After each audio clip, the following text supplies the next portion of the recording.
ఏపీలో కొత్త రేషన్ కార్డులు ఎప్పుడొస్తాయి? కొత్తగా పెళ్లైన వారు రేషన్ కార్డ్ ఎలా పొందాలి? ఏపీ రేషన్ కార్డ్ అర్హతలేంటి? ఆంధ్రప్రదేశ్ రాష్ట్ర వ్యాప్తంగా కొత్త రేషన్ కార్డుల పంపిణీకి ప్రభుత్వం సిద్ధమవుతుంది.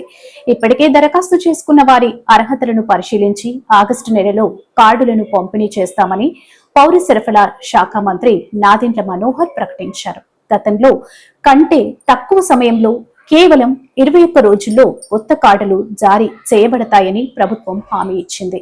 గతంలో రేషన్ కార్డులు పంపిణీ ఆలస్యం కావడంతో ప్రజలు ఇబ్బందులు ఎదుర్కొంటున్నారు.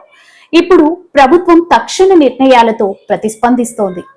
ఈసారి ప్రభుత్వం ప్రజలు అభ్యర్థనలతో అనేక కీలక మార్పులు చేసింది. ముఖ్యంగా హౌస్ హోల్డ్ మ్యాపింగ్ లో లేని వారికి కొత్తగా అప్లై చేసుకునే అవకాశం కల్పించడమే కాకుండా కుటుంబ సభ్యులను డిలీట్ చేసి ఆప్షన్ కూడా మరింత వివరించింది. ఇప్పటి వరకు కేవలం చనిపోయిన వారిని మాత్రమే తొలగించే అవకాశం ఉండగా ఇప్పుడు ప్రభుత్వ ఉద్యోగులు, ఆదాయ పన్ను చెల్లించే వారిని కూడా తొలగించేందుకు అనుమతి ఉంది.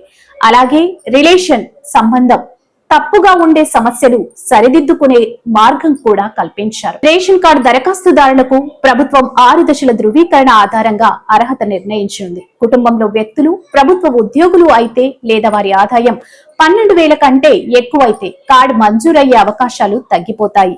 ఈ కేవైసీ చేయని వారికి రేషన్ కార్డు రద్దయ్యే ప్రమాదం ఉంది. గ్రామ వార్డు సచివాలయాల ద్వారా డిజిటల్ అసిస్టెంట్ సహాయంతో అప్లై చేయాలి. ఆధార్ నివాస ప్రూఫ్, అవసరమైన పత్రాలు రెడీగా ఉంచే అప్లికేషన్ నిమిషాల్లో పూర్తి చేయవచ్చు. రేషన్ కార్డు ద్వారా పెన్షన్, ఆరోగ్యశ్రీ, సంక్షేమ పథకాల లబ్ధిని పొందాలంటే అప్లై చేయడం తప్పనిసరి. లేటెస్ట్ అప్డేట్స్ కోసం వెంటనే మన జిఆర్ ఫోకస్ ఛానల్ ని సబ్స్క్రైబ్ చేయండి.